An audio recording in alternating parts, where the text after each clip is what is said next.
అయ్యప్ప స్వాములు 41 రోజు దీక్షలో, మండల దీక్షలో చాలామందికి చాలా రకాల ధర్మ సందేహాలు ఉన్నాయి. సింపుల్గా ఒక వీడియోలో చెప్తున్నాను. ఫస్ట్ ఒక గురుస్వామి ద్వారా మాల వేసుకోవాలి.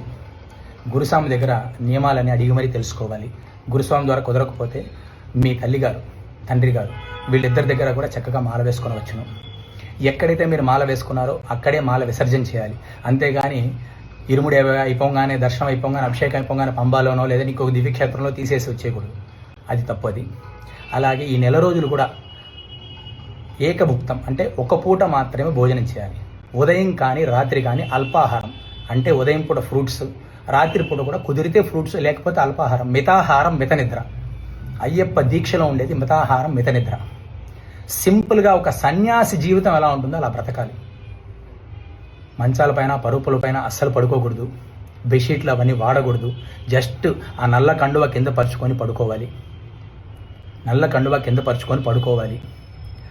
కామ, క్రోధ, లోభ, మతమాత్సర్యాలైనా కూడా జయించాలి. ఇంద్రియాలను నిగ్రహించుకోవాలి. అందుగురించే మితాహారం మితనిద్ర అన్నారు. ఇది ముఖ్యంగా అయ్యప్ప దీక్షలో ఉన్న పాటించాల్సిన కటిక నియమం. ఎక్కడ పడితే అక్కడ హోటళ్లలో తినకూడదు. నేను చాలామంది చూస్తున్నాను, ఎక్కడ పడితే అక్కడ హోటల్లో తింటున్నారు. అయ్యప్ప స్వాములు ప్లీజ్ అవాయిడ్ చేయండి. చేయకూడదు అట్లా. ఎక్కడ పడితే అక్కడ తినకూడదు.